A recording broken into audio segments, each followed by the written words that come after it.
aí, pessoal, começando aí mais um programa Vibe! Esperando a semana inteira para mais um episódio, um programa que está bombando aí nas redes sociais, um programa realmente que está vindo para revolucionar a história da teologia aqui da Paraíba e ao redor de todos os lugares do mundo aonde essa mensagem tem chegado através desse canal de comunicação, o YouTube, no Comunidade Novo Tempo de João Pessoa. E você aí é convidado a não só assistir, para de ser egoísta, para de ser egocêntrico e continua a compartilhar esse canal com outras pessoas. Mande aí para os grupos de WhatsApp para que outras pessoas possam assistir esse programa que acontece semanalmente. É um programa descontraído onde você vai estudar os temas mais polêmicos da Bíblia.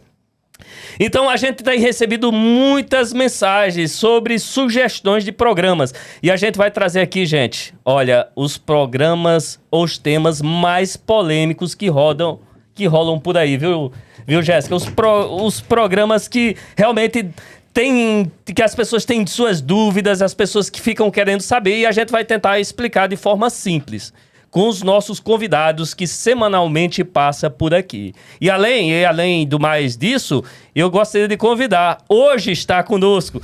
E para mim, assim, é uma alegria de estar aqui sentado como anfitrião, recebendo esse garoto aqui, que tem assim... Ele é uma enciclopédia ambulante. O cara sabe dominar todos os assuntos. Bruno Ribeiro, que é professor de filosofia. Palmas pra Bruno!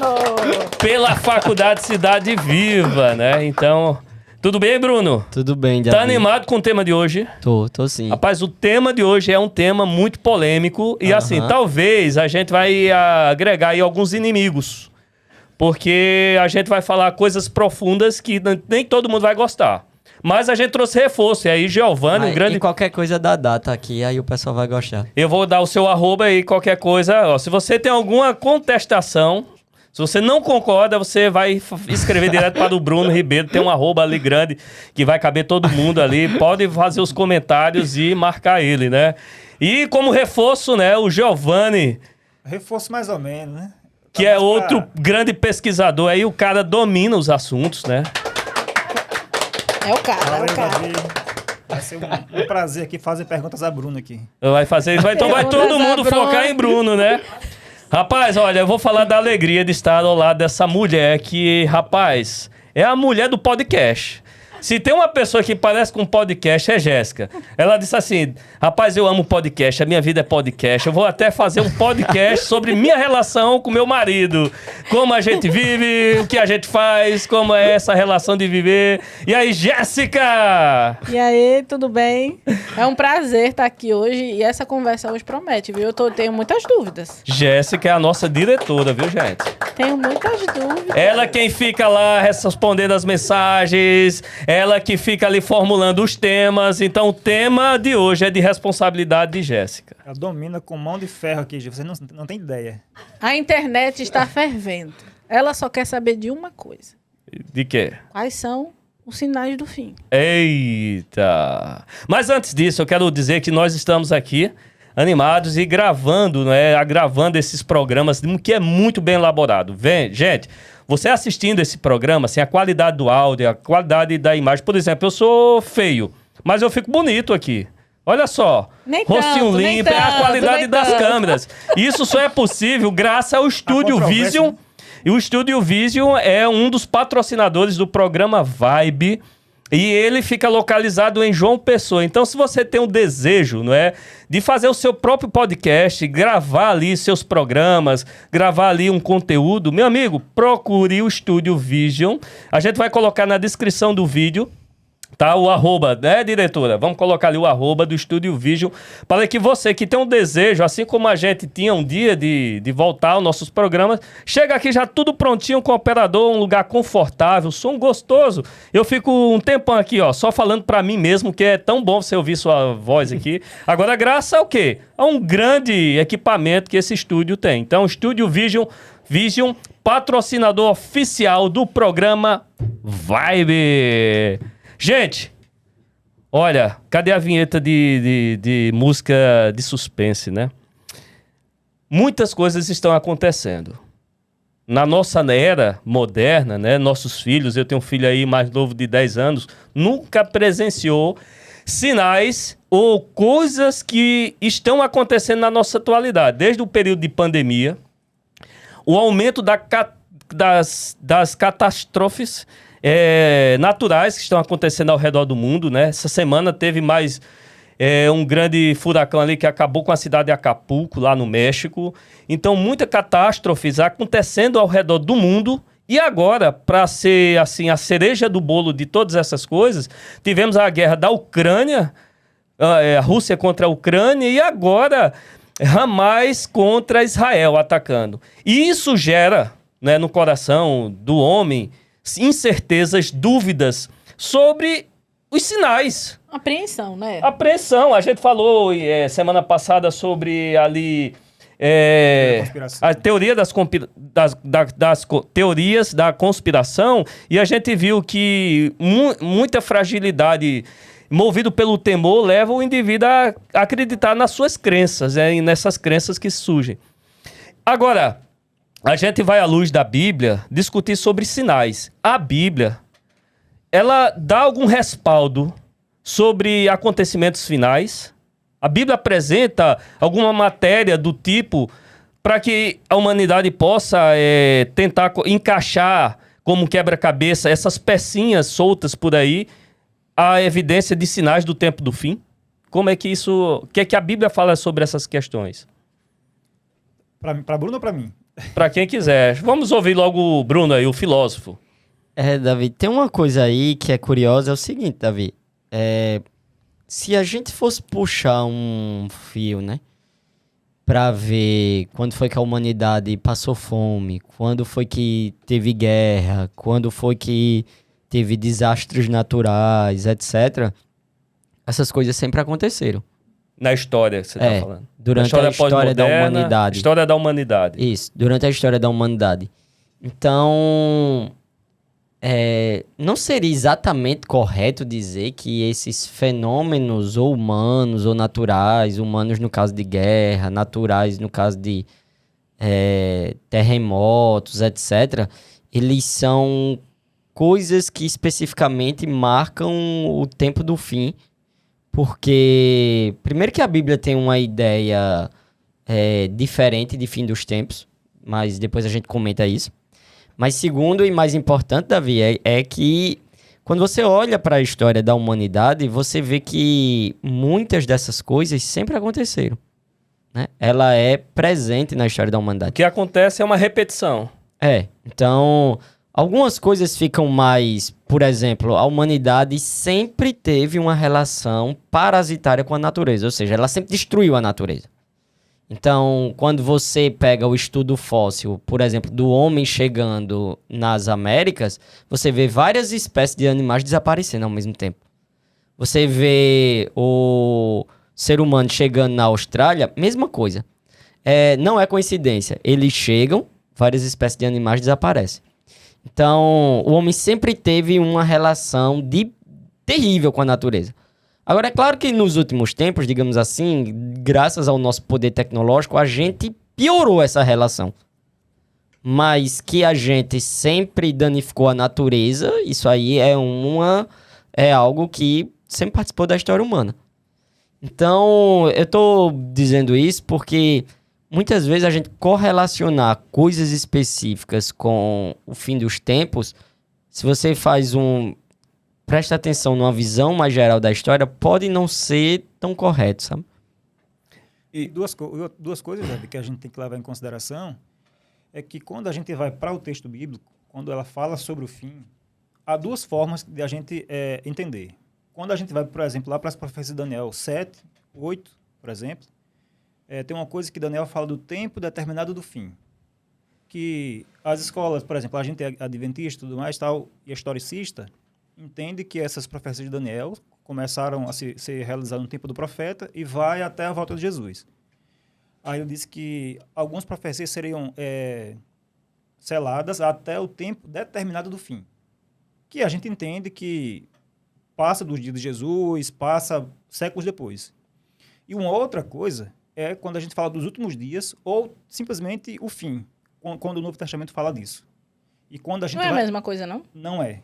Quando a gente vai para o que o Novo Testamento fala sobre o fim dos dias, os últimos dias, é desde o tempo de Jesus Cristo. Desde que Jesus veio aqui e ele inaugurou o reino, e depois a gente pode aprofundar essa questão, né, Bruno? Inaugurou ali o Novo Testamento do início ao fim. Já fala que começou o fim, os últimos dias, desde os tempos dos apóstolos, desde o tempo de Jesus. Então já estamos nos últimos dias. Então, se alguém pode falar, mas já estamos nos últimos dias, estamos. Mas não por causa dessas guerras. Não por causa de alguma fome. Desde Cristo. Desde Cristo. Já começou o tempo do fim ali. Já começou o fim Isso. dos últimos dias. Começa o tempo do fim na ressurreição de Jesus, porque o primeiro ser humano ressuscitou dos mortos. Porque antes os judeus acreditavam que todas as coisas aconteceriam como que no fim dos tempos. Aconteceriam de uma vez todas. Se você pegar, por exemplo, João no capítulo 11, quando Jesus vai ao encontro de Lázaro morto, aí Jesus pergunta, agora eu não lembro agora se é Maria ou Marta, mas Jesus pergunta, não, seu irmão vai ressuscitar. Aí ela diz, sim, eu creio, nos últimos dias. Aí Jesus diz, não, eu sou a ressurreição e a vida. Aquele que crê em mim, ainda que morra, viverá. Você crê, ela creio. Mas perceba, olha a mentalidade dela. Ela pensava que as coisas iam acontecer tudo de uma vez, lá no final. E aí, Jesus, não somente ali, mas durante o Novo Testamento, fica muito claro que a ressurreição, por exemplo, de Jesus, é como se inaugurasse um novo período na história da humanidade. A crucificação e ressurreição de Jesus inaugura uma outra coisa. E inaugura os últimos dias. É por isso que quando você pega os sermões lá de Pedro, lá no começo de Atos, ele vai dizer, nós nos últimos dias... Aí Paulo vai dizer, nós nos últimos dias, eles pensavam corretamente que eles estavam vivendo os últimos dias. E por que eles pensavam isso corretamente? Porque enquanto os judeus achavam que o Messias ia vir, ia dar um fim a todas as coisas, na Bíblia a cronologia é bem diferente. Vem o Messias e ele não traz uma shalom imediata como os judeus pensavam, Israel não sai vencendo os outros povos. Não é assim que acontece. Vem o nosso Senhor Jesus e a partir ali da sua vida, morte e ressurreição é inaugurado agora uma nova criação, uma nova era, um novo período na história da humanidade. E esse período é marcado como sendo os últimos dias. Sei. Agora, Bruno, se Jéssica quiser falar alguma coisa, mas assim, eu tenho uma dúvida. Assim, eu acho que é a dúvida de muita gente, sabe? Tem uma passagem, eu não sei se é no Evangelho de Mateus 24, mas Jesus próprio fala assim, não passará essa geração até que tudo isso aconteça. Aham. E então, esse verso parece que não cumpriu, porque assim, Jesus não voltou e aquela geração morreu. Como é que você explicaria isso aí? Essa questão. Tu quer explicar, Giovanni? Lá em Mateus 24, antes de chegar nessa passagem lá do verso, acho que é o verso 32, eu gostaria de ler um trecho antes, já que a gente começou falando sobre a guerra aqui.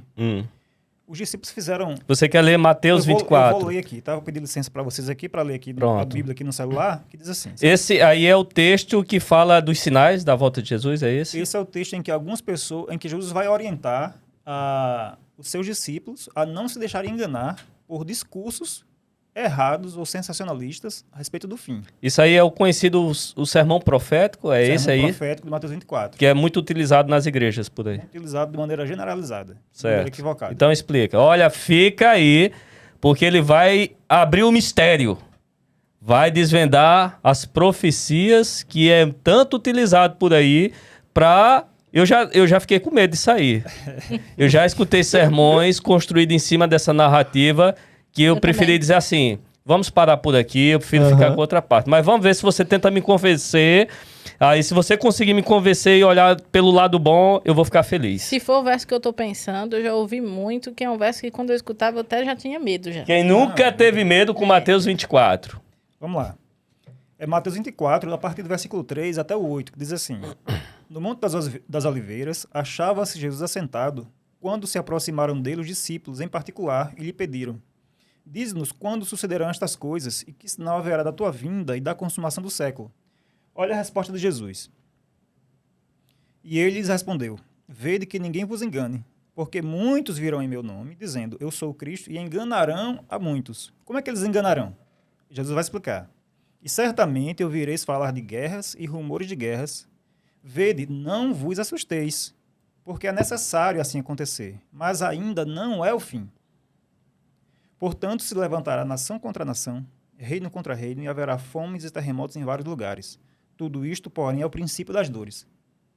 Se tem uma coisa que Jesus ensinou aqui nessa primeira parte aqui do seu discurso profético, é que fomes, e lá em Lucas e Marcos vai falar de pestilências e doenças e tudo mais, terremotos, guerras, nação contra nação, não é sinal da segunda vinda. Não. Não é sinal. Ele disse que quem usaria esses acontecimentos para falar de sinal da segunda vinda são justamente os falsos cristos e falsos mestres, falsos profetas. Peraí. Não.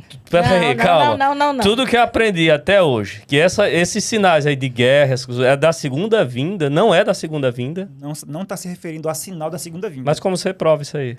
Porque justamente aqui, né? Ele disse que certamente ouvireis falar e diz, não vos assusteis, não é o fim, não se deixe enganar. Eu já estava alertando. Isso vai acontecer sim. Isso quando a gente vai fazer esse estudo que o Bruno falou, né? Olhar em perspectiva toda a história. Houve guerras e terremotos desde que o mundo é mundo que tem isso. A partir de que momento essas mesmas guerras, terremotos e fomes e doenças que sempre aconteceram passaram a se tornar sinal da segunda vinda? Por que os anteriores não foram? Porque, por exemplo, que as guerras que aconteceram na Europa no século XVI ou na época de Napoleão... Foram guerras terríveis. Que foram guerras terríveis. Por que a gripe espanhola, no 1920, ou porque a peste bubônica, que matou quase a metade da Europa, não foi sinal do fim? Por que só agora? Então, isso sempre toda aconteceu. vez que acontece é um pânico, né? E sempre que acontece, exatamente, é incrível. Toda vez. Parece que Jesus falou isso aqui de besta, sabe? Porque ninguém deu ouvido a Jesus. Até hoje. O pessoal interpretou o contrário. Nesse tempo lá, na Guerra da Peste Negra, no século XIV, né? E em todas as que aconteceram, as pessoas sempre disseram, não, é o fim, é o fim, é o fim. Quando Jesus disse que isso não é o fim. Mas, Giovanni, uma coisa que eu sempre ouvi... Eu cresci dentro de igrejas, outras igrejas, e passei por várias delas. Uma coisa que eu fui ensinada desde criança era que esses realmente eram sinais do fim, da vinda de Cristo. Mais evidentes, né? E que, por que não acontecia? Porque Deus teve misericórdia, Deus deu mais um tempo, Deus estendeu um pouco mais o tempo da graça. O pessoal sempre usava esse argumento para justificar a demora. Por quê? Mas por que será não foi que dessa vez? não foi isso, esse processo, assim? Estava marcado para aquela, mas Deus, por misericórdia, estendeu o tempo? No Antigo Testamento, existiram algumas profecias de Jesus, de Deus, que eram condicionais. Quando, por exemplo, Deus manda Jonas ir lá em Nínive dizendo que vai destruir, tanto o profeta já entendia e as pessoas que ouviram entendiam que havia ocasião para arrependimento e Deus não executaria o juízo que estava prometido. Mas aqui, em Mateus, não há essa condição. E, na verdade, Jesus fala que esse é o discurso dos falsos profetas. É claro que há pessoas sinceras e honestas que se deixaram levar por esse discurso e pregaram sem más intenções, é claro. Ninguém está dizendo que o pessoal está maldoso, que estava pregando isso aqui, não. E muita gente que prega assim, muita gente boa. Mas essas pessoas compraram o discurso e foram enganadas por esses falsos profetas, que começaram pregando isso aí lá atrás. E foi passando o discurso, replicando, infelizmente. Então, esses eventos que é narrados aí, nesses episódios, eles estavam apontando para outro momento. Isso, boa pergunta. Aqui, quando Jesus começa a responder aos discípulos, foi no contexto em que Jesus tinha dito nos versos anteriores, quando os discípulos chegaram para Jesus e apontaram para o templo, que era o orgulho de todo judeu. Era uma coisa magnífica. Aí Jesus pega e diz para eles, você não vê estas coisas, não ficará aí pedra sobre pedra. Que estava apontando ali, imagina que aqui é o templo. Exato. Jesus estava vendo ali o templo. O templo. Pode só ler os versos anteriores, no versículo 1 e 2. Pode falar, Bruno. Tem uma coisa também no Evangelho de Mateus, tanto Mateus capítulo 12 quanto Mateus capítulo 16, que a ênfase nesses sinais, para Jesus, ele trata sempre como reprovação, né? Então, por exemplo, Mateus capítulo 12, eu vou ler aqui, Mateus capítulo 12, a partir do verso 38, aí Jesus diz, então alguns dos fariseus, 12:38, e mestres da lei disseram, mestre, queremos ver um sinal miraculoso feito por ti. Ele respondeu: uma geração perversa e adúltera pede um sinal miraculoso, mas nenhum sinal lhe será dado, exceto o sinal do profeta Jonas. Pois assim como Jonas esteve 3 dias e 3 noites no ventre de um grande peixe, assim o Filho do Homem ficará 3 dias e 3 noites no coração da terra. Poucos capítulos depois, Mateus capítulo 16, aí diz assim: os fariseus e saduceus aproximaram-se de Jesus e o puseram-se à prova, pedindo-lhe que mostrasse um sinal do céu. Ele respondeu: quando a tarde vem, vocês dizem, vai fazer bom tempo, porque o sol está vermelho. E de manhã, hoje haverá tempestade, porque o céu está vermelho e nublado. Vocês sabem interpretar o aspecto do céu, mas não sabem interpretar os sinais do tempo. Uma geração perversa e adúltera pede um sinal miraculoso, mas nenhum sinal lhe será dado, a não ser o sinal do profeta Jonas. Então Jesus os deixou e retirou. Então perceba que o tempo todo eles estão pedindo um sinal. Eles querem ver algo mais palpável, mais evidente aos olhos dele. E claramente Jesus diz que o sinal vai ser dado, o sinal do profeta Jonas. Qual é o sinal do profeta Jonas? O sinal de sua morte e ressurreição. Esse é o sinal. Né? Isso valeria para nós hoje também? Então, quando está lá em Mateus 24, aparece a mesma coisa do sinal. Mas Jesus vai dizer, depois Giovanni vai ler lá na frente, que o sinal é o aparecimento da vinda do Filho do Homem. Então, perceba que essas coisas, assim, os milagres que Jesus fazia, ou guerras, rumores de guerras, essas coisas não são o grande sinal pelo qual Jesus apontava. Existem 2 grandes sinais no livro de Mateus e eles são ignorados.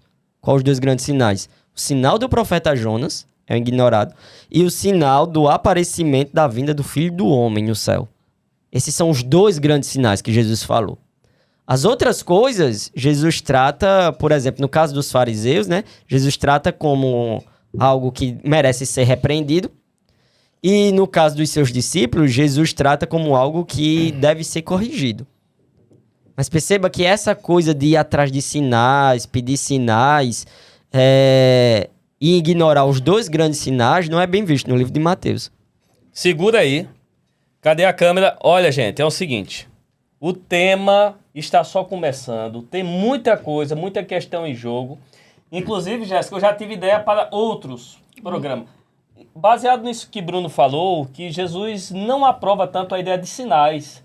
Mas a gente percebe que muita gente quer um cristianismo construído em cima de sinais. De uma resposta imediata, de milagres, né? Eu preciso que Deus fale comigo, interaja comigo, me mostre de alguma evidências. Coisa. Eu preciso essa necessidade, eu quero que Deus fale comigo, quero que Deus mostre as aparições. Então, as pessoas elas têm logo uma inclinação para essas coisas.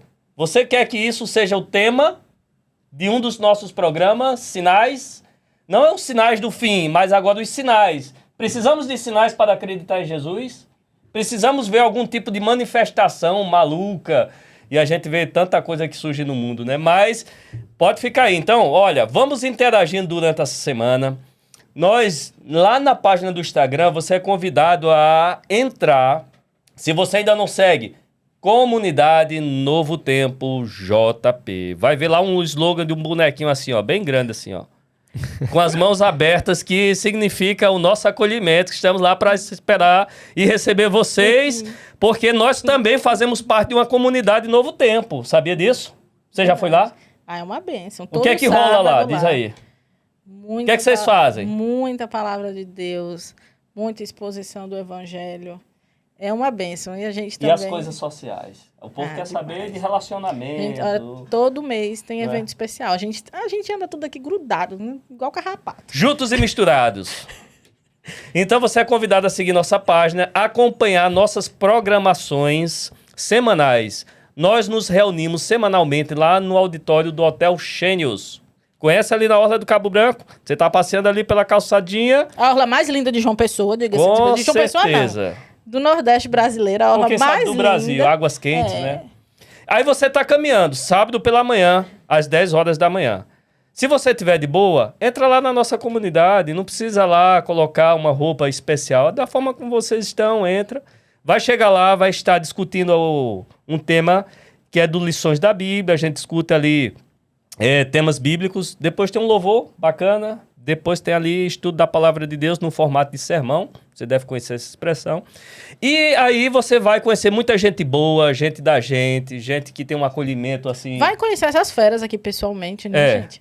Vai receber ali um aqui, autógrafo Giovanni. dos filósofos ali, dos autores. Vai receber um carinho especial. Só tem a oferecer a você carinho. Vai conhecer o famoso Davi. E vai conhecer muita gente boa, a gente se relaciona, se socializa. Eveline, que tá nos bastidores também, ó.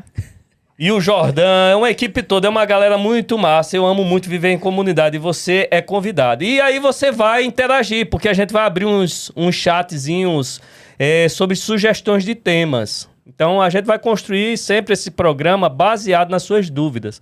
Agora, se você tem uma dúvida, você pode entrar em contato com a gente vai te esclarecer, não é? Hoje a gente está esclarecendo essa questão que para mim foi uma surpresa. Nessa questão que o Giovanni abordou, ainda tenho dúvidas e ainda vou fazer algumas perguntas, porque assim, são coisas assim que eu aprendi a vida toda, não é? Quantos acampamentos assim de profecias a gente estudava Mateus 24 e eu pensava, e eu logo associava terremotos, guerras, fomes, epidemias à volta de Jesus. Então, aí eu achei interessante. É sempre que a gente ouvia, né? E eu achei interessante que ele disse que a gente tem que entender que ali foram feitas 2 perguntas a Jesus. 2 perguntas a Jesus. Antes disso, Davi, deixa eu fazer aqui a parte do tira-mal, certo? Quando eu tira bom, eu sou tira-mal. É lamentável, assim, como a gente passou tanto tempo ouvindo essas mensagens sensacionalistas. Você ouviu também? Eu aprendi assim também, né? E assim, por conta disso mesmo, não estou condenando e nem considerando inferior que fique claro nesse programa, a gente está ofendendo a ninguém. Eu tô aqui aprendendo agora mesmo. A gente está falando sobre a mensagem, não o mensageiro. Exato, é lamentável que a gente tenha aprendido essas coisas, porque isso aí não traz nenhum bem. Tem um texto da irmã White que ela fala assim que as pregações sensacionalistas atrapalham o andamento da obra, prejudicam. E isso é muito lógico, porque se a gente... já tive familiar meu que eu falava quando acontecia guerras assim, ou fomes, ou algum terremoto, ou algum furacão, e eu dizia, isso aí é sinal da volta de Jesus. Ele não era da igreja, né? Para tentar estimular ele a crer. Tu vendesse teus bens na época? Começou a vender? Não vendi não, graças a Deus. Faltou essa parte. Porque eu não tinha, eu acho, né? Como não tem até hoje. Mas esse alerta, Giovanni, não é uma forma de pressionar ou de fazer a pessoa buscar Cristo por medo? Então, tem isso também, tem esse lado de levar a pessoa pelo medo, quando não deveria ser. Embora, claro, a Bíblia existam coisas que a gente deve temer mesmo. Deus faz ameaças, como mandou Jonas fazer a Nínive. Isso fez o Nínive abrir o olho para as maldades que estavam fazendo. Mas nesse caso específico, simplesmente não era verdade. Esse é o problema. Porque aquilo não são sinais. Então, essa pessoa familiar meu pegava e me dizia, por que só isso agora? O que eu acabei de falar? Por que só isso aqui é sinal? Não sempre aconteceu isso, não. Uhum. Isso faz com que as pessoas, se a gente pega, a nossa pregação é dizer que guerras e furacões, ou qualquer tormenta, né, desastre natural, é o sinal do fim, vai levar as pessoas à descrença, porque a gente fala e nunca chega. Nunca o eclipse. Não chega. O eclipse aí, total, que a gente viu, né? Que é tudo. E muita gente falando. Pronto. E foi uma grande decepção, né? Pode. Pode testemunho de bastidores aqui. Testemunho agora tem que falar no microfone. Não, só vocês repetem. Eu fiquei com dor de estômago na Covid, gente. Eu pensava que a gente ia se lascar, mas todo mundo... Pronto, tem uma telespectadora aqui no estúdio confessando que teve dor de estômago. Quase criava-se uma úlcera de tanto desespero no período da Covid porque achava, chegou o tempo do fim. Eu pensei também que a gente ia se lascar. Quer dizer, se lascou, né? Lascou, mas, Aí, e tem uma outra coisa com base nisso que Giovanni falou, né? Porque a gente tem, hoje em dia, algo que acontece paralelo e que a comunidade científica já está mudando. Que é o seguinte, o alarmismo com relação, por exemplo, à mudança climática. Então, você pega os documentários dos anos 90 e 2000, você vê que eram... o de Al Gore, por exemplo, era um pessoal extremamente alarmista. E o que foi que isso trouxe? Isso alertou as pessoas? Não, fez com que as pessoas ficassem céticas com relação às mudanças climáticas. Então as pessoas não acreditam mais que tem aquecimento global, essas coisas. Não. E as mudanças climáticas são uma realidade, né? Outro dia eu estava vendo Sakane, dizendo, isso é uma coisa preocupante, tá nascendo flor lá na Antártida. Então isso mostra que você Já tem... a geleira. as geleiras estão derretendo. Esquentou muito, né? Você lá no Rio Grande do Sul, antes a gente dizia, né? O Brasil é um país tropical, abençoado por Deus. Furacão, essas coisas só acontecem lá nos Estados Unidos, etc. Mas você teve ciclones aqui esse ano. Isso é fruto do aquecimento global.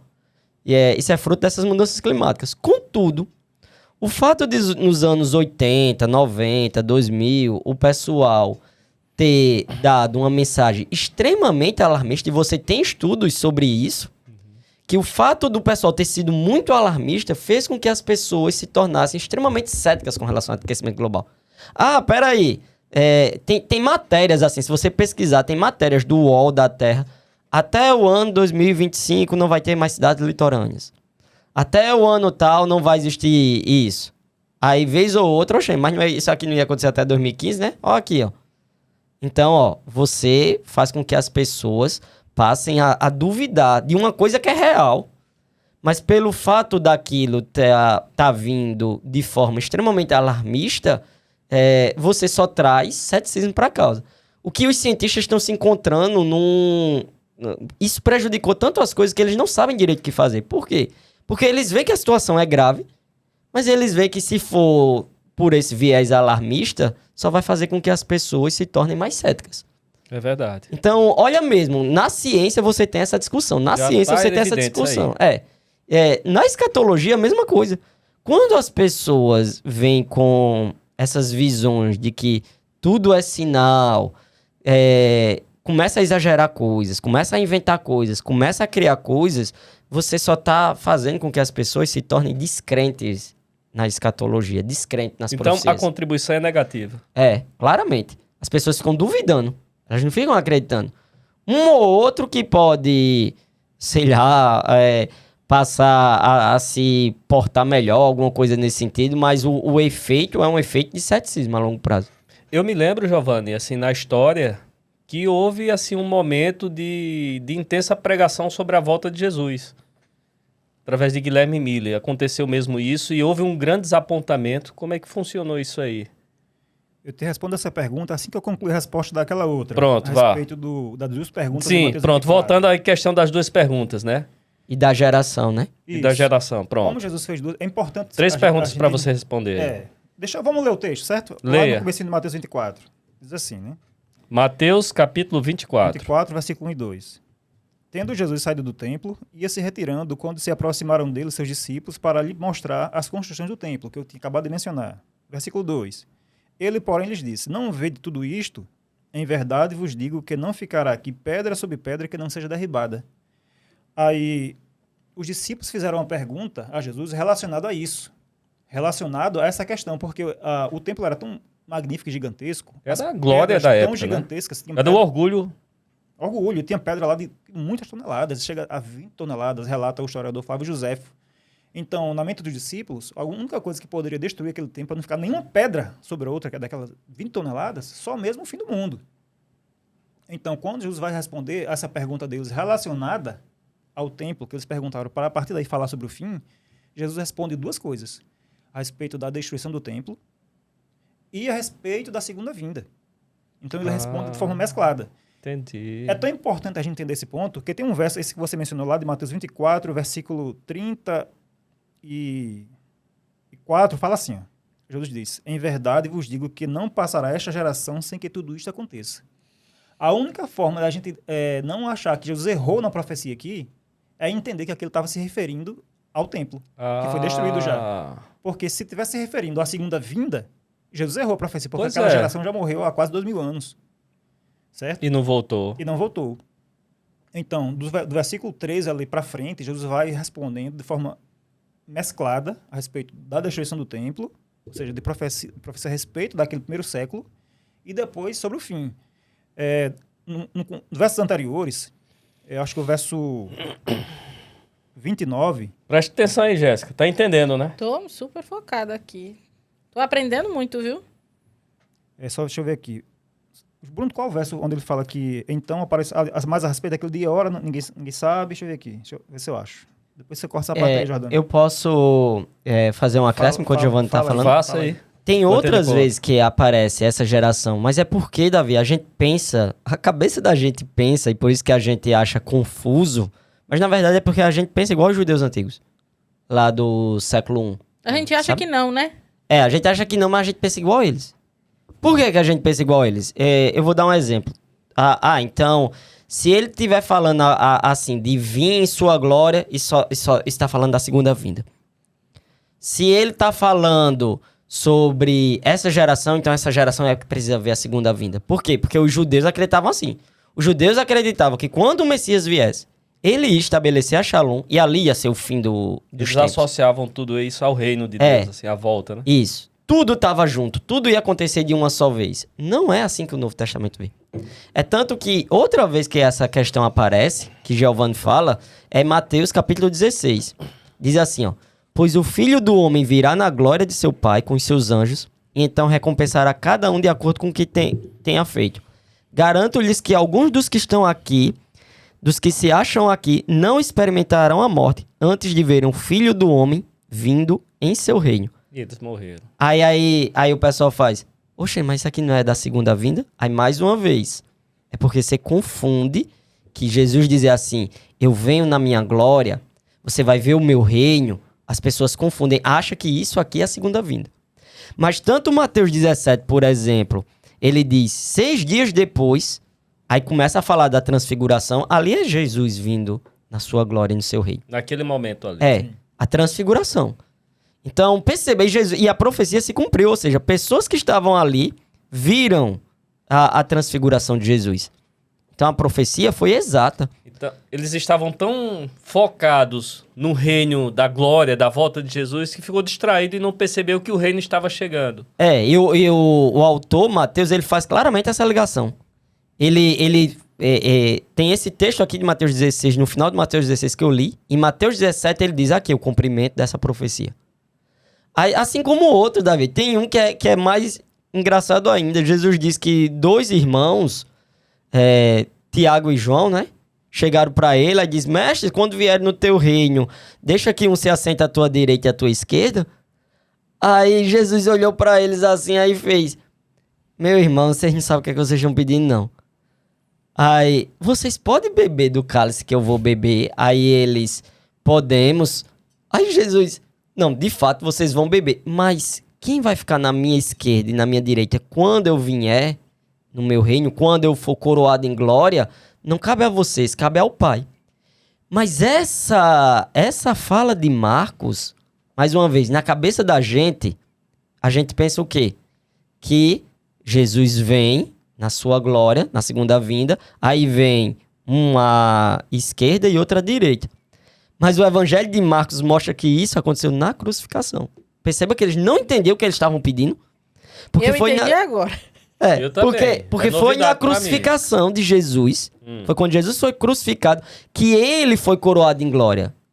Mas é porque a gente pensa que a glória é só a segunda vinda do Filho do Homem. Sempre associa a esse evento. Aí por isso que Jesus diz claramente: vocês não sabem o que vocês estão pedindo. Porque ali na cruz, Jesus foi coroado rei. Foi tão coroado rei que colocaram assim em cima da cruz: Rei dos Judeus. Marcos faz questão de dizer isso.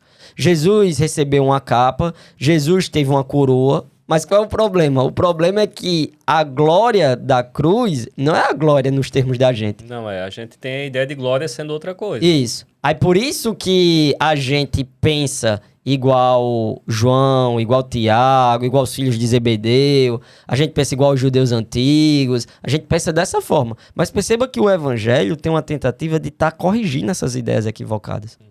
E aí eu digo assim, eu digo até a vocês que estão em casa, a importância de estudar a hermenêutica bíblica, a arte de interpretar o texto bíblico, porque, sinceramente, quando a gente lê de forma rápida, aquelas leiturazinhas que a gente faz, Fora né? de contexto. Fora de contexto, a gente vai extrair vários pretextos aí, montar teologias erradas, aí depois vai haver o desapontamento, a decepção, e a Bíblia vai ficar em descrença. Exatamente. Vai fazer as pessoas, eles acreditarem, porque se a gente pegar esses versos, esse que Bruno leu, e aquilo que a gente acabou de ler, né, de Mateus 24, 34, não passar a geração. Imagina só, por isso que eu abri com a esse Bíblia não é texto. precisa. Não só Não isso, é. O texto o não é próprio preciso. Jesus errou a profecia. Como é possível um negócio desse? É, então acaba que do resto da Bíblia você não vai ter confiança nenhuma. Mas conseguisse aí encontrar? Encontrei sim. Diga aí.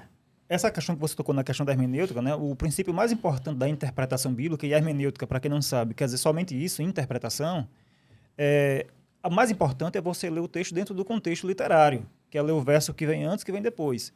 Depois desse verso 34, gente, lá de Mateus 24, ele fala assim, né? Passará o céu e a terra, porém as minhas palavras não passarão. Aí chega o verso 36, olha o que ele diz. Mas a respeito daquele dia e hora, ninguém sabe.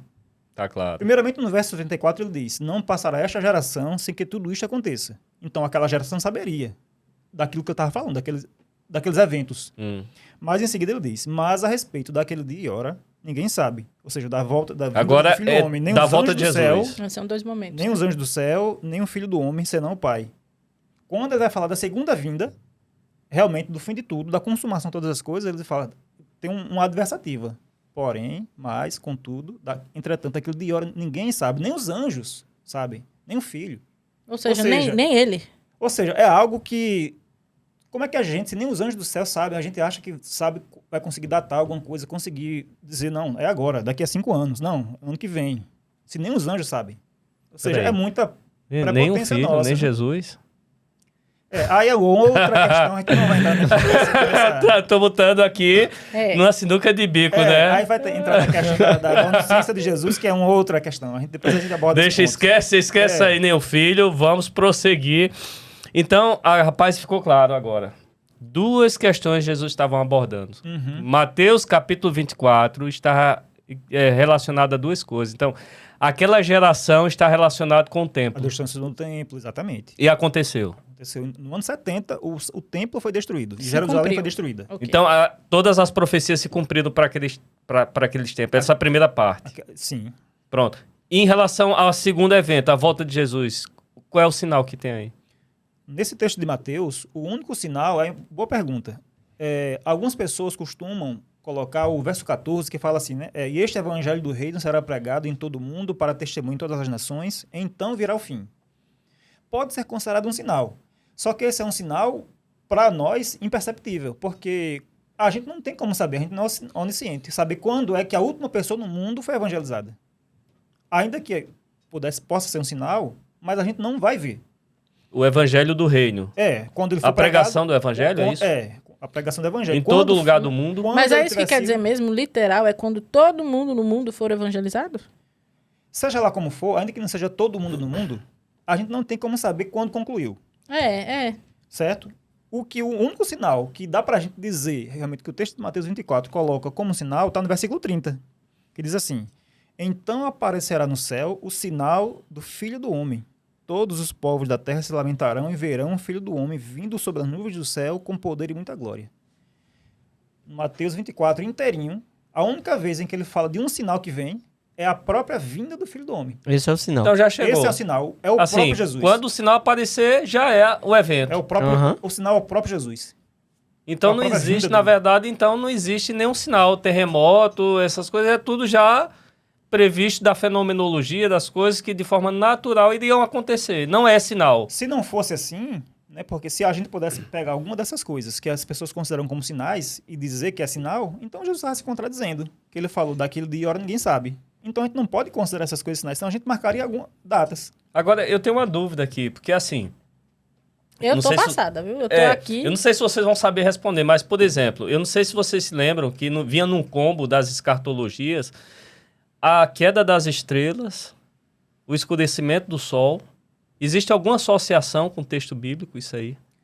Essa pergunta aí eu vou deixar para Bruno responder. Tá mais Porque por dentro. eu ouvi muito essa Eu questão. também, Não desde ouviu? criança. Aí que o pessoal vai Aí, falar não sobre teve a queda das Apocalipse. estrelas lá No século XIX. no Aham. século XIX, teve um lance lá onde as estrelas caíram e tal. Olha, eu moro num lugar escuro e até hoje essas estrelas caem.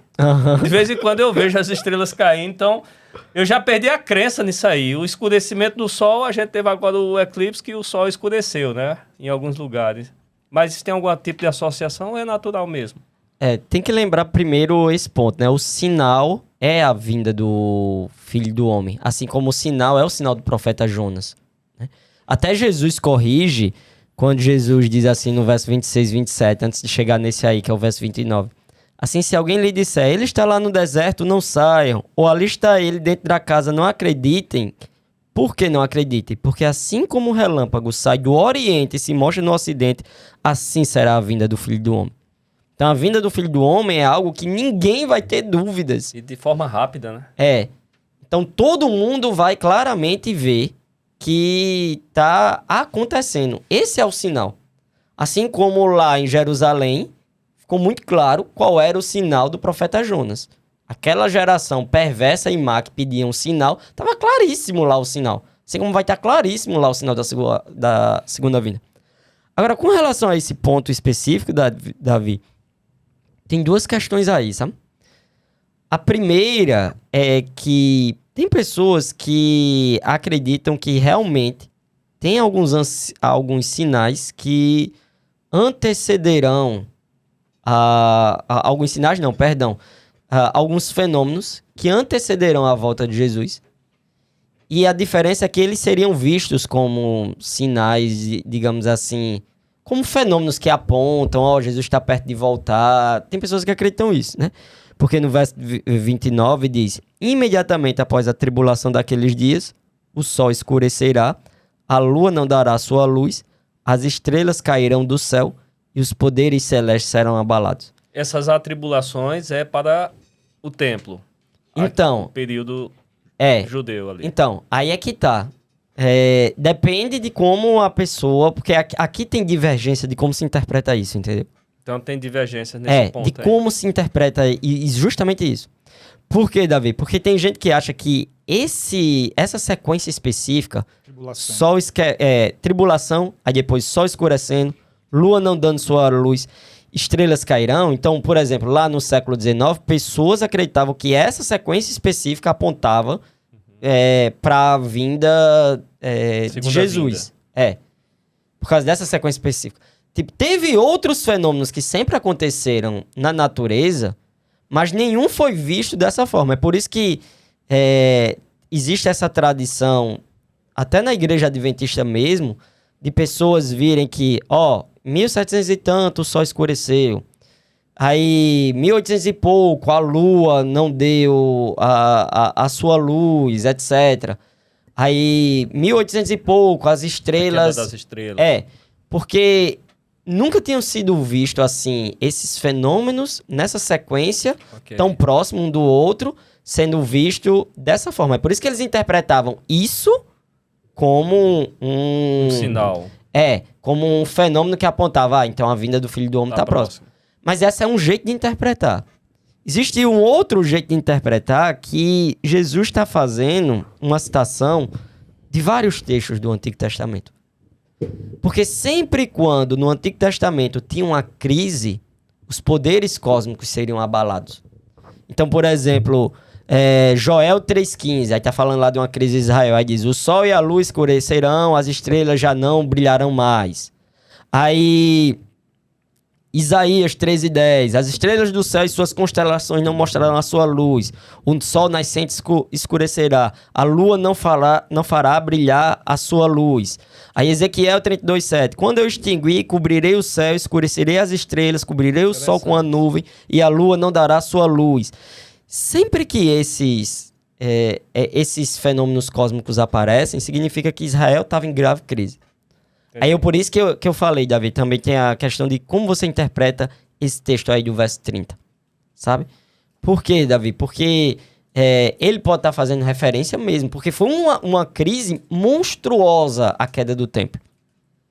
Então, falou bastante, né? Se for seguir essa, digamos assim... essa linhagem profética lá dos profetas do Antigo Testamento, eles estavam, quando Isaías falava, Ezequiel falava, quando Joel falava, eles estavam falando de uma grande crise que Israel estava passando. Então, quando Jesus faz isso, Jesus está fazendo referência a essa grande crise. Então, esse é um jeito de interpretar. Uma outra forma possível de interpretar é entender que aqueles são fenômenos que antecederiam realmente a segunda vinda. Sabe? No mundo teológico, né, as pessoas às vezes costumam colocar que pode ter acontecido no passado, esses fenômenos, e ocorrerão de forma talvez em magnitude maior, imediatamente antes da segunda vinda. Porque o texto, quando fala lá no versículo 30, né, depois que falar que os poderes do céu serão abalados, as estrelas cairão no firmamento, diz assim, então aparecerá no céu o sinal do Filho do Homem. Parece ser algo um pouco rápido, imediato. Isso é um estudo que precisa ser feito, precisa ser mais pesquisado, mas uma leitura, assim, parece natural. Alguém que está lendo, vê que vai ser rápido. Seja como for, ainda que esses fenômenos, né, como é comum na Igreja Adventista a gente entender, né, que 1830 e pouco, as estrelas, 1750, o grande terremoto de Lisboa e tudo mais, seja como for, a gente não deveria usar esses fenômenos como, eita, a gente está perto de voltar, porque já faz 200 anos. Ou para datar, né? Já faz 300 anos. É. Então, isso não quer dizer que vai vir assim imediato, porque já faz 300 anos que aconteceu o terremoto de Lisboa. É. Toda forma, entendeu? E assim, um ponto de vista meu, assim, vendo de fora essa questão, dá a entender também, por exemplo, a página do próximo capítulo, o então, sem ter datas. Sim, não, claro. Então, por exemplo, aconteceu um evento e agora vai dizer qual é o próximo evento? O sinal. E qual é o sinal? A própria vinda. Também pode ser entendido nessa forma de ver. Eu acho que poderia também, é possibilidade. A gente aí tá questões colocando possibilidade, né? A gente não chega aqui batendo o veredito, somos o dono da verdade, descobrimos. Não, a gente tá só transmitindo aquilo que já foi esclarecido, aquilo que a gente não conseguiu esclarecer, é evidências. Abre possibilidades. São possibilidades, né? Porque esse ponto é importante, Davi. Tem coisas que estão claríssimas nas escrituras que a gente pode, assim, bater o martelo. Por exemplo, Jesus vai ter uma segunda vinda. Isso Então, é... o Novo Testamento fala isso várias vezes. Jesus fala isso várias vezes. Paulo fala isso. Então, esse ponto é... Agora, como a gente deve interpretar Mateus 24, verso 30? Isso aí, por exemplo, eu falei, pode seguir essa linhagem aqui dos profetas do Antigo Testamento, pode ver isso aí como fenômenos específicos, mas perceba, isso aí é passível de, digamos assim, de duas pessoas discordarem e elas ainda serem eminentemente cristãs e discordarem, porque isso não é tão claro assim, sabe? Que não seja esse motivo, por favor, gente, motivo de separação.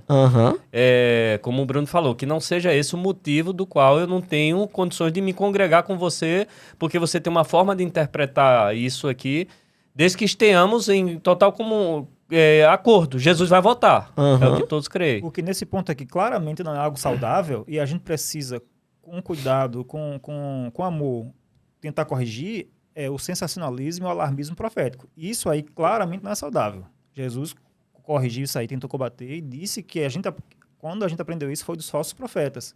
Ainda que cristãos genuínos tenham replicado isso, não aprenderam de Jesus nesse sermão. Isso é importante, porque foi um discurso que eu ouvi a vida toda.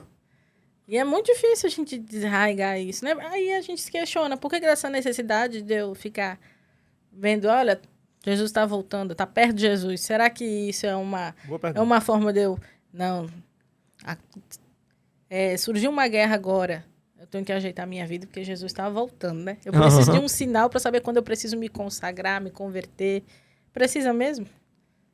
Né? O cristão deve viver assim? E a internet está aí para responder todas as suas perguntas. Então, se você quer saber quando Jesus vai voltar, você vai com certeza encontrar algum... Pesquisa no Google.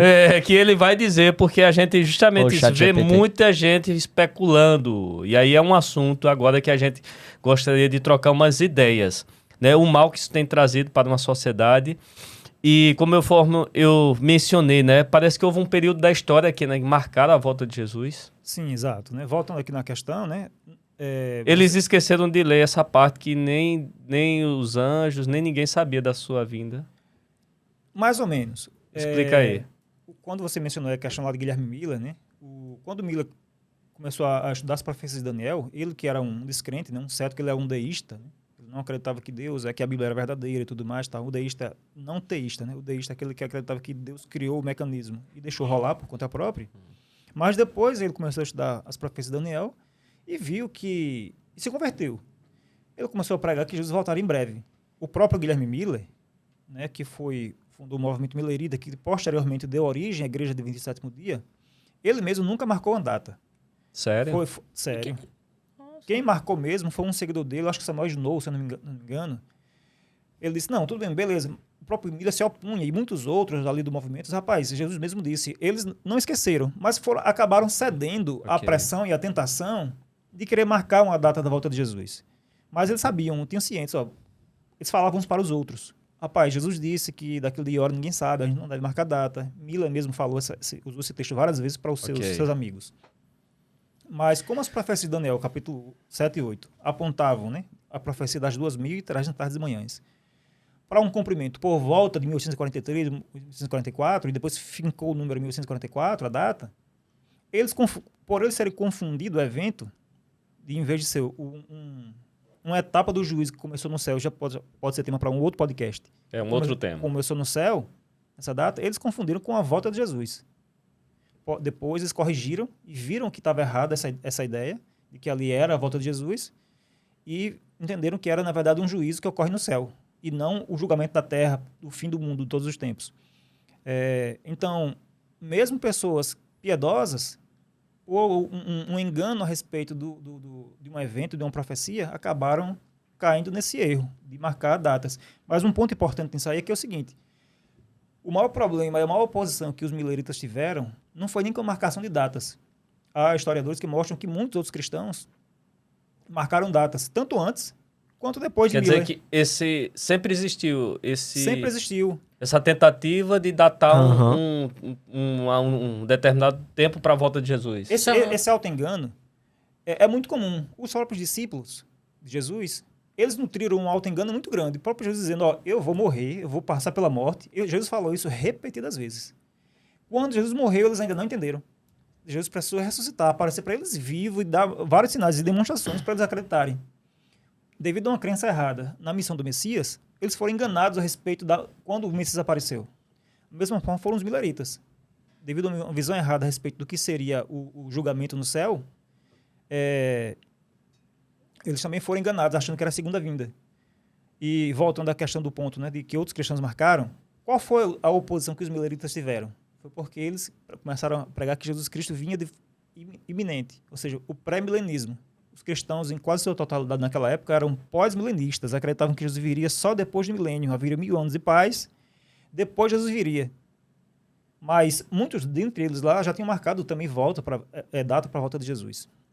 Infelizmente, né? Todos erraram nesse ponto. Então foi por isso que ficou tão famoso o movimento milerista. Porque ele conseguiu muita adesão.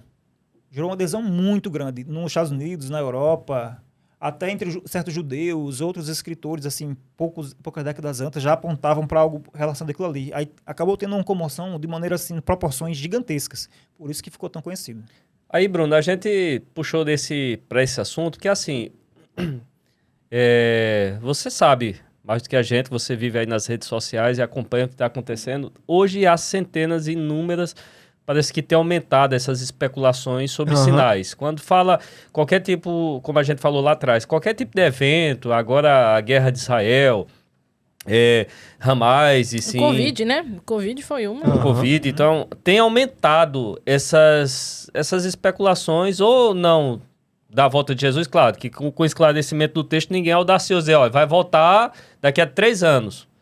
Mas eles juntam, por exemplo, alguns elementos na natureza. Os cientistas dizem que nós temos mais 25 anos de tempo para a água do planeta, associado aos elementos naturais, e aí estão começando a predizer algum sinal sobre a volta de Jesus. Então, há muitos movimentos aí, em várias denominações. Inclusive que apontam o cenário político, né? Tal elemento político já é um sinal aí.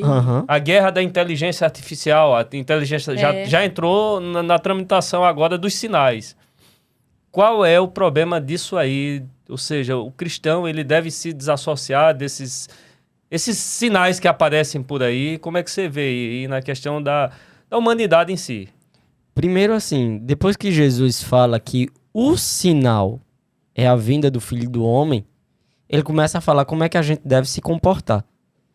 E aí você vê várias vezes, através de parábolas, através de ensinos diretos, Jesus diz claramente, estejam preparados para esse sinal. Qual sinal? A vinda do Filho do Homem. Então é para isso que o pessoal deve estar preparado.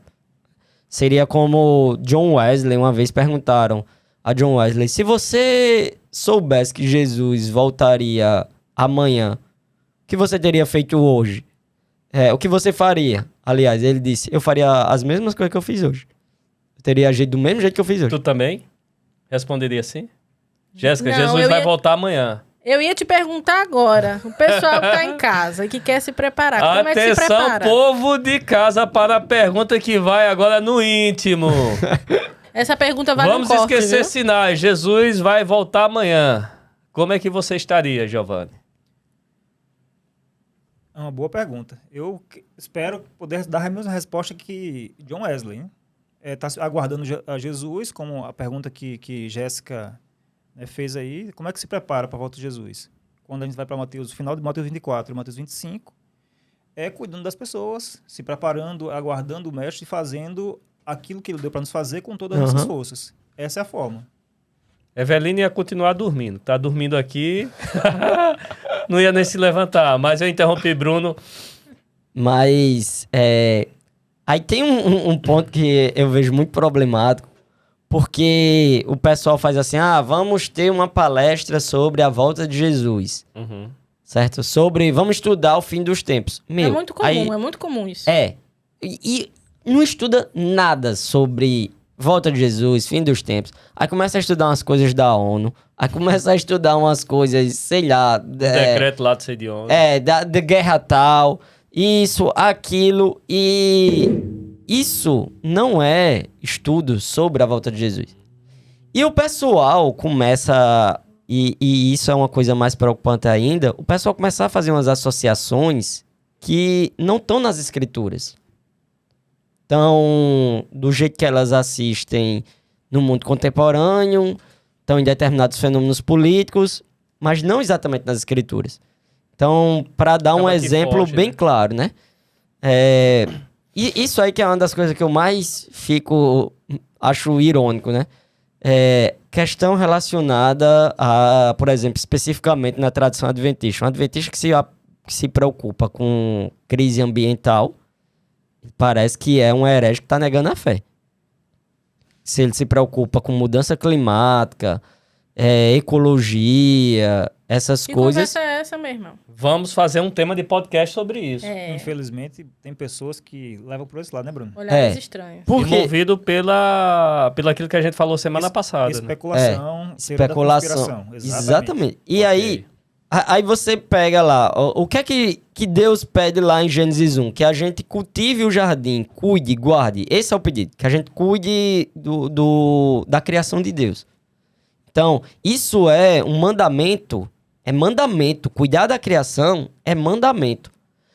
Mas aí, e isso está muito claro em Gênesis 1. Deus fala isso claramente para Adão. Não tem sombra de dúvida. Assim como tem outros mandamentos, sei lá, não mate, não roube, guarda o sábado. Deus diz para Adão cultivar o jardim. Inclusive está lá no Tratado de Teologia Adventista, né? Diz que faz parte do estilo de vida adventista cuidar da natureza, cuidar da ecologia e tudo mais.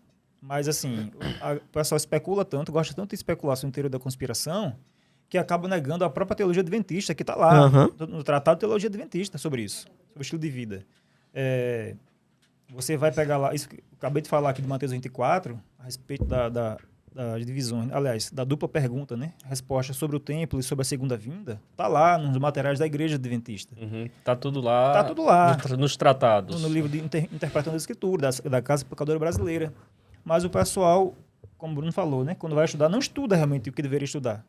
Vai fazer estudo de vídeo do WhatsApp, vai fazer estudo de mensagem do Papa, vai decodificar CD rodando ao contrário. É isso que o pessoal chama de estudo, infelizmente. Se aprofundar. E aí tem um problema, Davi, que é o seguinte. Fica nessas especulações.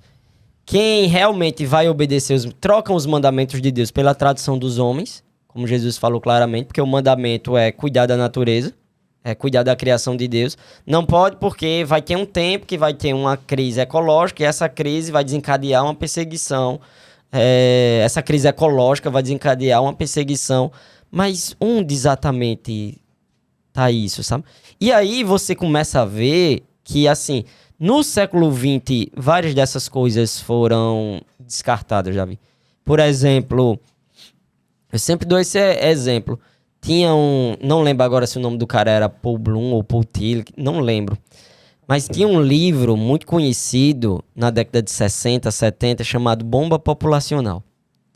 E aí ele fazia um estudo baseado em um pensador lá do século XIX chamado Matouzzi, que ele mostrava, o crescimento dos alimentos acontecem de forma... Progressão aritmética. Progressão aritmética. Já o crescimento populacional acontece, é um crescimento geométrico. Então, o crescimento dos alimentos acontece a conta-gotas e a população aumenta cada vez mais. Qual é o problema? A bomba populacional era o quê que esse livro vinha alertando? E o cara era um acadêmico lá, professor, não lembro agora se de Stanford. Claro, era um acadêmico muito respeitado. Aí o pessoal pegava e dizia o seguinte: vai ter muitos seres humanos, vai ter muita gente no planeta Terra, não vai ter alimento para todo mundo.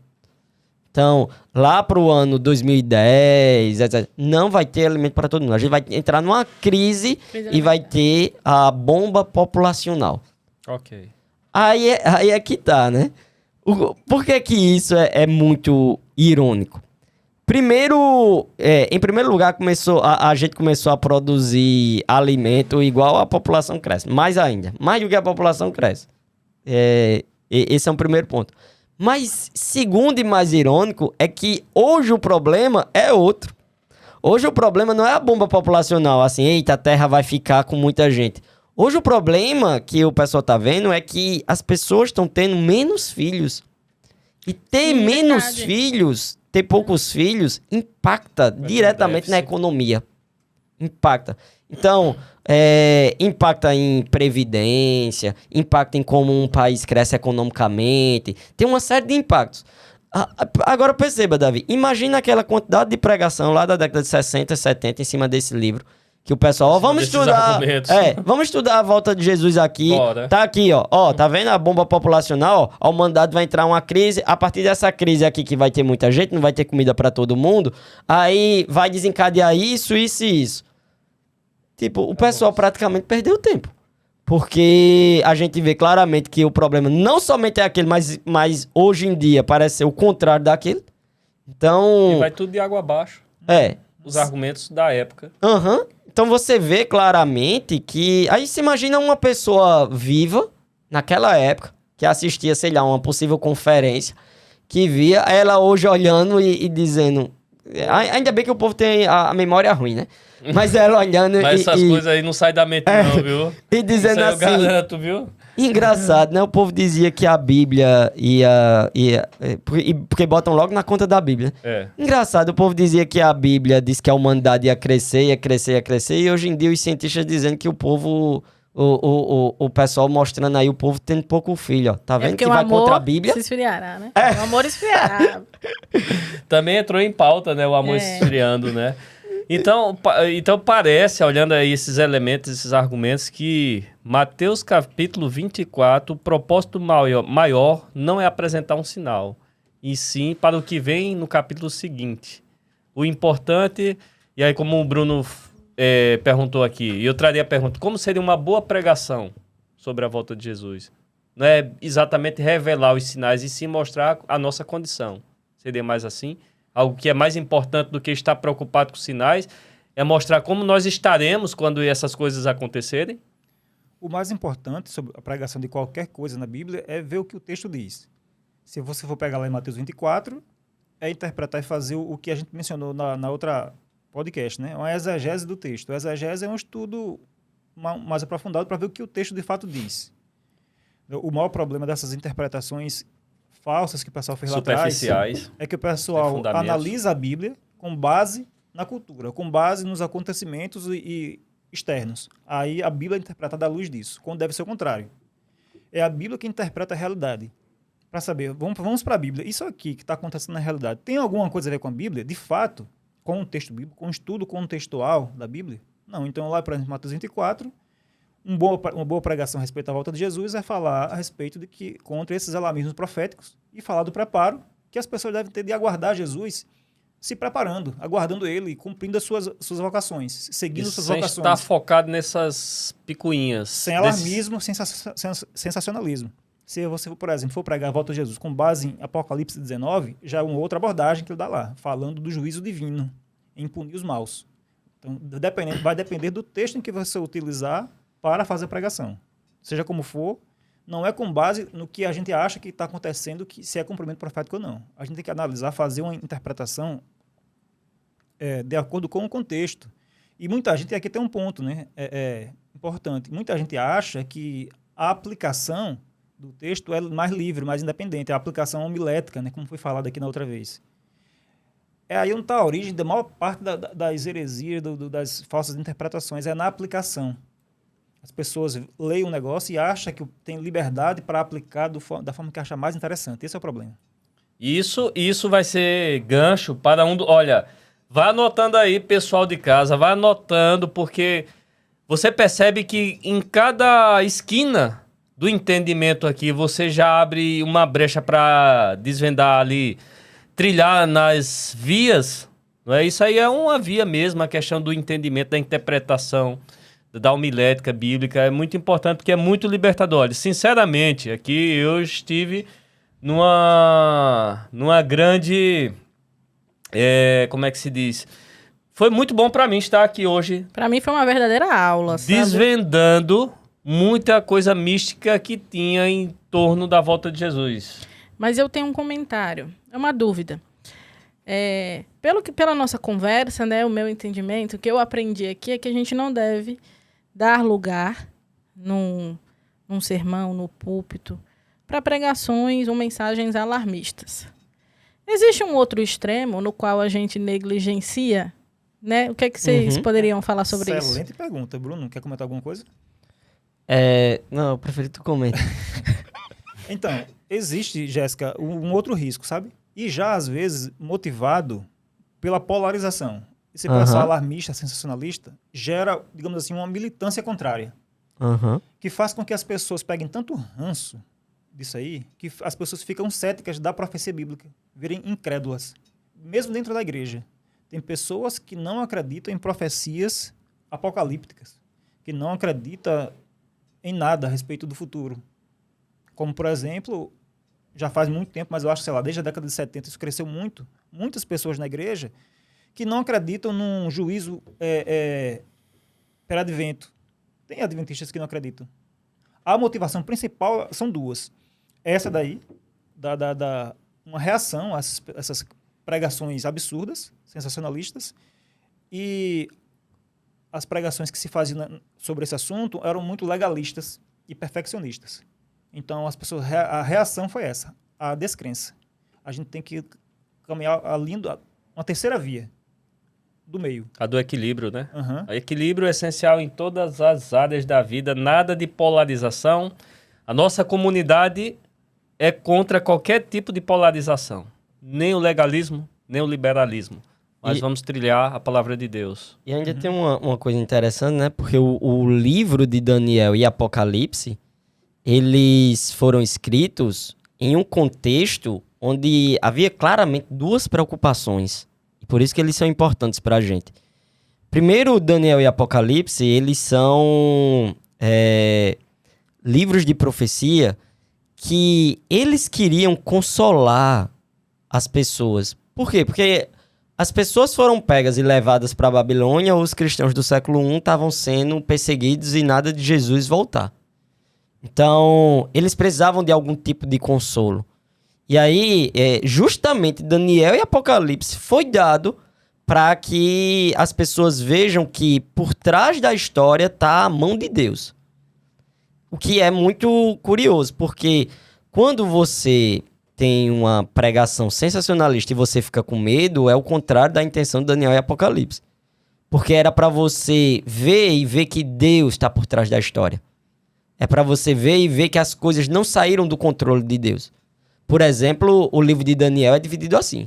Metade do livro de Daniel são histórias que você vê claramente a mão de Deus fechando a boca de um leão, não deixando com que as pessoas que não se ajoelharam perante a estátua não se queimassem. interpretando o sonho. Então a mão de Deus está ali poderosa. Qual é a intenção de Daniel? É mais ou menos mostrar assim, ó, assim como a mão de Deus esteve presente aqui nessa primeira parte, a mão de Deus também vai estar presente aqui nessa segunda parte, em Daniel 7, 8, 9, 10, 11, 2. Então, a profecia visa dar essa esperança, esse alento. E essa segurança. É uma segurança. Esse é o ponto da profecia, fornecer essa segurança. Da mesma forma, a literatura apocalíptica e o livro de Apocalipse, especificamente. Porque Daniel e Apocalipse fazem parte desse gênero chamado literatura apocalíptica. Então, Apocalipse também é dado para que a gente tenha segurança. Não, Deus está sob controle. O mundo parece que está caindo, como realmente está. E como durante toda a história sempre pareceu que está uma coisa maluca, desordenada, mas a mão de Deus está sob controle da história. E uma outra coisa também, Jéssica, baseado na sua pergunta também, é que Daniel e Apocalipse são o que os teólogos chamam de literatura anti-assimilacionista.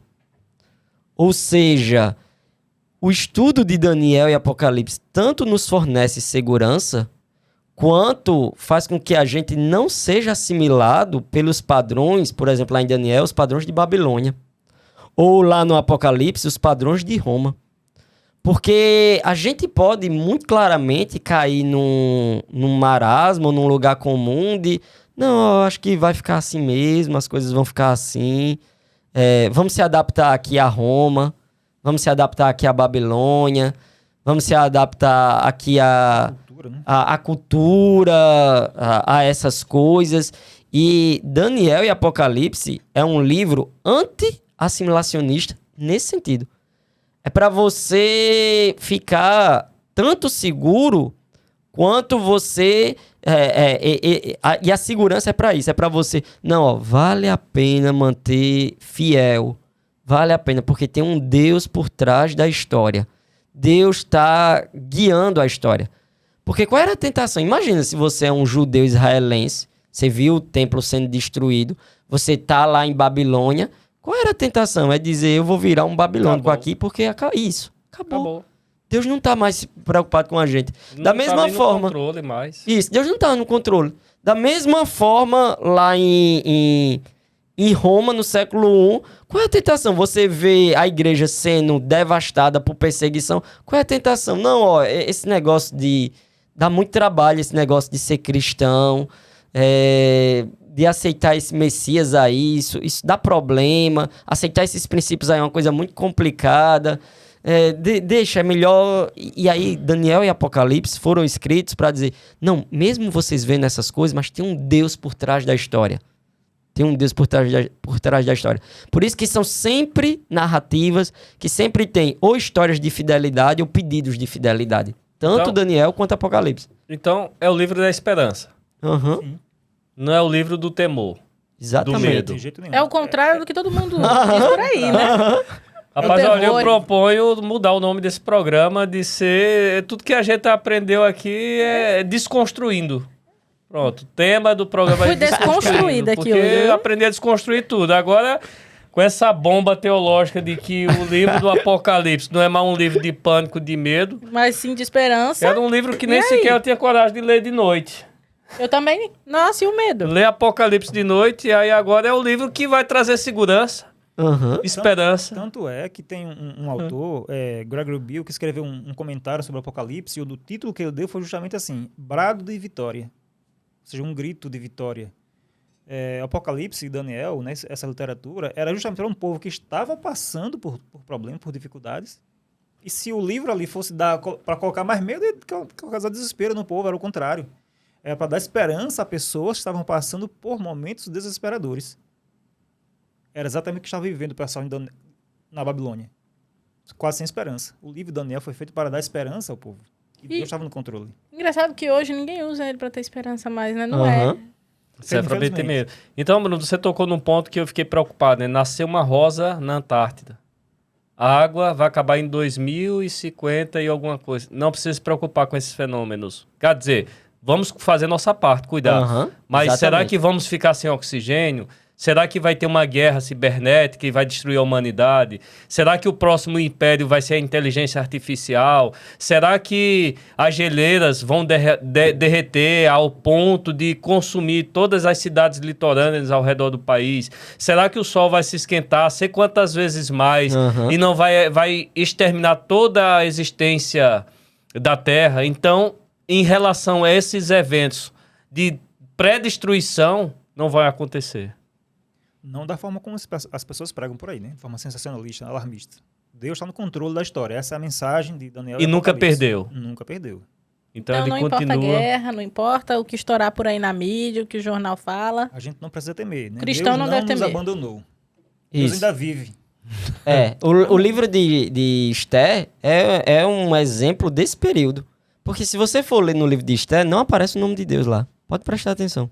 Não aparece o nome de Deus. Porque era isso que os judeus sentiam. Os judeus sentiam que Deus não tá. Aí por isso, procura o nome de Deus no livro de Esther, em momento nenhum aparece. Contudo, claramente a mão de Deus está ali. Claramente a mão de Deus está guiando Esther para que ela salve o povo judeu do extermínio que está para vindo, etc, etc. Mesmo que o nome de Deus não apareça. Então, e o livro de Esther foi escrito intencionalmente com essa intenção. Para Mostrar dar que Deus está no controle. Deus está no controle. Apesar de que, quando você vai ler o livro de Esther, não é bonitinho assim como geralmente as pessoas colocam, sabe? Esther participou ali de um concurso sexual. E ela foi Pro harém do rei. pro harém do rei. E ela foi uma das escolhidas para o... Ela ganhou o concurso. Pro harém do rei. Aí você vê, né? Aí você vê, meu Deus, olha o povo de Deus Que como tá. absurdo. E aí, mas aí é que tá. E aí o que é interessante? É que o livro de Esther foi escrito que, mesmo as pessoas não vendo Deus, mesmo as pessoas vendo claramente que eles vão ser destruídos, o povo judeu vai se acabar com o antissemitismo que tinha lá. Mesmo as pessoas vendo o povo de Deus falhando moralmente. Mas, ainda assim, Deus estava no controle da coisa. Porque no livro de Esther, quando você termina, mesmo você não vendo o nome de Deus, mas você vê, não, ó, Deus está no controle. Deus está no controle. Deus usou isso, ó. Deus guiou aqui. Mesmo que diga, lá no Hamas estava acontecendo uma festa, uma rave lá, e o negócio estava pegando, por isso, Deus está no controle de todas essas nações. Sendo monoteístas, sendo politeístas, todas elas, Deus está no controle e na direção de todos os eventos.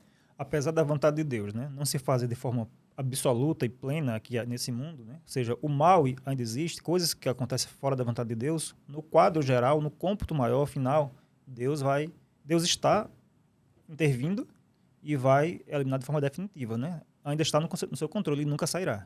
Bacana. Por isso, Davi, que a prega, tipo, o que é que Jesus vai voltar amanhã? O que é que você deve fazer hoje? Você deve fazer basicamente as mesmas coisas. Você deve almoçar, jantar, tomar um café. Você deve orar e ler as escrituras. Você deve brincar com os seus filhos. Você deve conversar com sua esposa. Você deve passear. Você deve ir para a academia. Você deve trabalhar. Você deve viver normalmente. Por quê? Porque nós cristãos, a gente vive tanto em alerta, ao mesmo tempo em que a gente vive a nossa vida. Então, a nossa vida é digamos assim, é um tipo de alerta sóbrio. Então, a gente tá em alerta o tempo todo. Mas, ao mesmo tempo, eu tô brincando com a Ana Sofia, ao mesmo tempo eu tô almoçando, ao mesmo tempo eu tô levando uma vida em santidade. E eu achei interessante você fazer essa citação, porque eu me lembrei logo quando o povo foi reconstruir o templo, né? Que a Bíblia lá narra que uma mão carregava as ferramentas, a colher de pedreiro, todos os materiais, e outra mão a espada. A espada que era o símbolo da proteção, do jeito que eles estavam ali com a mão se protegendo, eles estavam construindo. Então o cristão, ele deve, ao mesmo tempo que ele vive, do seu dia a dia, amanhã a gente vai trabalhar, segunda-feira, vai cuidar dos nossos filhos, nossas atividades, vai se divertir também, vai viver a vida, mas ao mesmo tempo a nossa vida espiritual está se preparando para esse evento, né? A gente vê logo em seguida aí desse Mateus 24, quando Jesus fala ali da parábola, né? das 10 virgens, né? Então, estavam esperando ao noivo. Todos estavam à espera da mesma pessoa. Aham. Só que as 5 estavam se preparando e as outras 5 não se prepararam. Quando o noivo chegou a hora do noivo, ela não teve como se preparar. Aham. Porque elas não tinham ali o azeite representado ali como símbolo do preparo. Então, a gente como cristão, né, a gente, ao invés de ficar especulando, é melhor a gente dedicar energia em se entregando à vontade de Deus a cada dia. Eu acho que se a gente começar a colocar as coisas nos lugares certos, ao invés de gastar tanta energia e tanto tempo e tanta guerra e tanta briga especulando sinais, a gente deveria então se preparar para o evento. Porque eu penso que se a gente está pronto, não é? Por exemplo, quando você está ali, você vai pegar um voo, você já passa por todos os protocolos e você está justamente já no último estágio ali para embarcar, você está bem tranquilo, porque você já está lá no saguão já esperando seu voo. É só quando o voo chegar você pula dentro. Diferente daquele que está lá fora ainda, procurando sua passagem, tentando passar por todo o protocolo e de repente ele perde o avião. Então, ao invés de estar especulando o tempo, quando isso vai acontecer, é melhor a gente preparar e ficar tranquilo, rapaz. As coisas estão acontecendo, não, estou em paz, né? Estou em paz, estou tranquilo. Se Jesus voltar amanhã, Jéssica, eu vou estar lá em casa, esperando ele, eu vou estar lá no meu carrinho, trabalhando, vou buscar os meninos. E é um negócio tão natural. E eu gostei que vocês me libertaram bastante ao dizer que o único sinal é a própria vinda. Né? Que maravilhoso. Então, Que o cristão tem que estar preparado. acabou-se. Tá preparada, Jéssica? Como é que a gente se prepara? Eita, tema do próximo podcast. Não dava um tema bom, né? Dá sim, dá sim. Você está preparado? Como se prepara, né? E aí, gente, eu queria já partir agora para as considerações finais, né, dos 3 aqui, né? Vamos começar por Jéssica, depois Bruno e depois Giovanni, para a gente partir para as considerações finais, porque a gente falou já um tema bacana. Me libertei de 2 coisas aqui, sobre Mateus 24 e sobre os livros proféticos, né? E você, Jéssica? Também. Olha, eu quero... Louvado seja Deus, né? Só posso agradecer. Digo para todo mundo que eu sou fã aqui dos meninos. E cada vez que eu sento e converso e compartilho minhas dúvidas, sempre saio desconstruída. Tem alguma coisa que eu realmente eu aprendi isso errado a vida inteira, né? Riquíssimo, riquíssimo de conhecimento, riquíssimo de novidades, aprendi muita coisa nova. Então, você que está aí em casa, compartilha também, né? Com os seus familiares, com os seus parentes, seus amigos, porque o programa é riquíssimo, hein? E tem um tema já. Tem um tema? Para sugerir para outro programa. Opa, pode revelar? Eu vou dar um spoiler aí. Bruno falou que o livro de Esther é um livro que não tem o nome de Deus. E as músicas? Obrigatoriamente, eu tenho que ter o nome de Deus nas músicas? Será que isso é um tema bom? Rapaz, Quer falar sobre eu esse acho que vai ser o tema? último programa que vai no ar. A bancada evangélica vai tirar a Porque gente se a do Bíblia ar. tem um livro que não fala o nome de Deus, Tem certeza que já quer esse o próximo? no próximo não, mas Você vem está aí, falando de hein? músicas seculares. Músicas Música, do mundo, música é música, produzida irmão. no mundo aqui. A música tem que ter o nome de Deus, porque o livro de Esther não tem. Eu tô com essa dúvida, eu não sei. Criou Agora eu tô com essa dúvida. dúvida, não foi? Agora eu estou em crise, viu? Essa é a sua conclusão? O que é que vocês acham? Lançando essa bomba, essa é a sua conclusão? Porque fiquei aqui. Eu realmente aprendi muito, mas agora eu quero aprender desse outro Olha tema ali, também. pessoal de casa, o que é que vocês acham disso aí? Que ela tá falando aqui. Músicas que não falam o nome de Deus. Sei não, viu? É um tema aí que... É polêmico. Já- A eu produção tenho está que se preparar, preocupada. Jéssica, eu tenho assim... Você compartilha da mesma... Porque eu fiquei com essa dúvida Eu vou agora. começar a pensar sobre isso. Nunca pensei não, mas eu vou pensar. Mas eu queria lançar aí um convite. Você tem um desejo de em algum momento sentar numa dessas cadeiras, participar de um programa Vibe? Já pensou que coisa? Olha aí. E a gente... O que é que você acha de a gente abrir algumas oportunidades de trazer um convidado especial Acho sensacional. para sentar aqui com a gente? Porque isso aqui é uma conversa teológica. É onde a gente vai sentar aqui em família e conversar sobre os assuntos. Foi tão... As coisas correram assim, fluíram de forma bem natural e a gente esclareceu muito assunto. Talvez você deseja um dia sentar aqui. Então vai lá no chat, faz o teu pedido e diz assim, ó, gente, eu queria sentar com vocês à mesa para discutir sobre tal tema. Então a nossa produção é ela quem monta, viu? Ela vai decidir se você vai, qual dia que você vai sentar, vai organizar e a gente vai trazer vocês aqui como promoção, tá certo? Mas é importante que você divulgue e compartilhe pra gente ficar mais conhecido, né? E dá teu like aí lá no canal. E ativa as notificações para que todos os domingos, ao meio-dia, quando isso entrar no ar, você receba lá, opa, Vai almoçar com a gente. Vai almoçar aqui com a galera. Vai almoçar. O almoço eu não garanto não, mas a mesa sim. Bruno, suas considerações finais. Então, foi muito bom participar e esclarecer, né? Porque o conhecimento, ele liberta, literalmente. E apesar de que o conhecimento também traz um ônus, né? Porque grandes poderes vêm grandes responsabilidades. Então, quando a gente começa a ver que a gente não deve enfocar em alarmismo profético, porque esses alarmismos são coisas que, na verdade, nos afastam do principal. Porque é muito mais fácil você, digamos assim, se preparar enfocando em deixa eu ver quantas guerras tiver aqui do que perdoar outra pessoa, né? Então, é muito mais fácil ir pelo caminho do alarmismo do que pelo caminho do negue-se a si mesmo. Então, o verdadeiro conhecimento nos coloca cara a cara com os verdadeiros problemas que as escrituras trazem, né? E nos faz também já rejeitar os falsos problemas, o caminho do sinal ou da geração incrédula, perversa e má, que Jesus falou, ou dos falsos profetas, né? Então, que Deus nos abençoe para que a gente possa seguir a palavra dele, né? E não essas tradições que, na verdade, nos afastam da palavra dele. Muito bem, show de bola esse garoto. E aí, Giovanni? Bom, assim, tem muitas considerações para a gente fazer, né? Muitas conclusões. Uma delas a gente já mencionou, assim, que por mais que as pessoas sejam piedosas e tenham boas intenções, algumas ideias causam problemas. As ideias têm consequências. Então, uma das ideias erradas do que o Bruno acabou de falar, né, do alarmismo, do sensacionalismo, é causar medo nas pessoas. Esse não é o objetivo da profecia.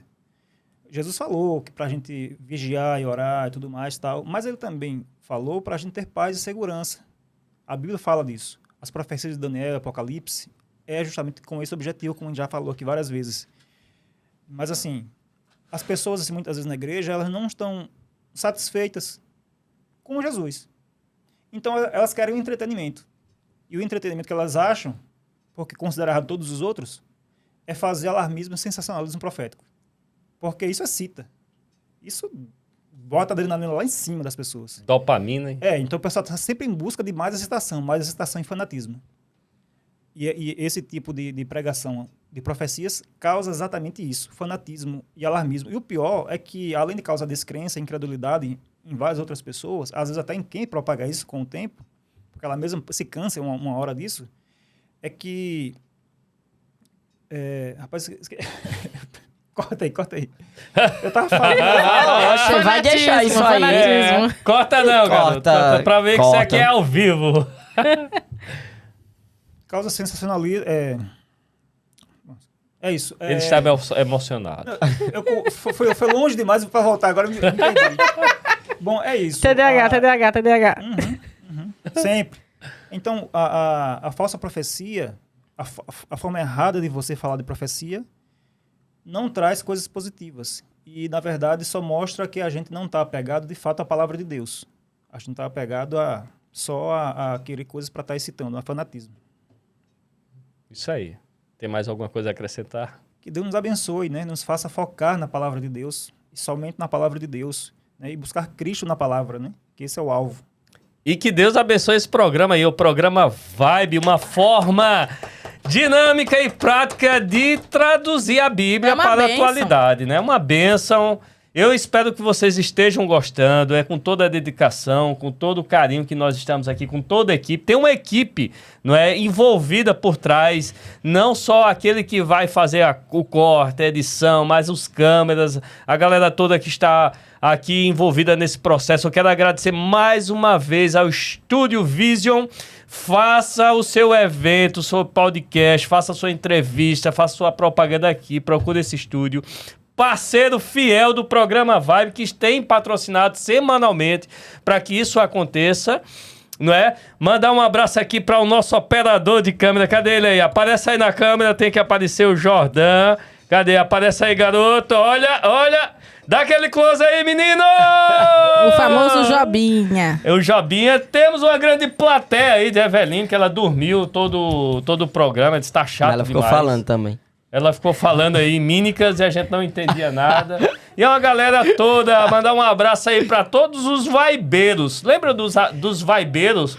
A galera que era fanática por esse programa. Mas não seja fanático pelo programa, não. Seja fanático, porque aqui você vai aprender o verdadeiro evangelho. E ajuda outras pessoas também. Da forma como eu aprendo aqui, eu quero transmitir também para outras pessoas, né? E a gente vai se despedir da galera, né? De forma descontraída. Já dizer que estamos com saudade. Próximo domingo, de novo, estaremos aí no ar. Ao meio-dia, o programa entra aí no ar com outros temas.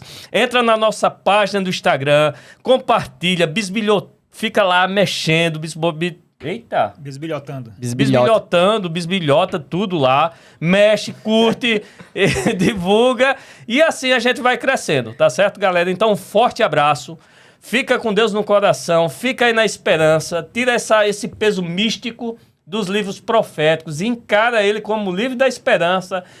Fica desvinculado de todas essas especulações manchete de jornal, de manchete, deleta tudo. Se isso tem trazido mal, deixa de seguir essa galera toda e vai seguir Jesus e fica com paz no coração, meu brother. Amém. Que vai dar certo na tua vida. Cheiro no coração, tchau e até o próximo domingo.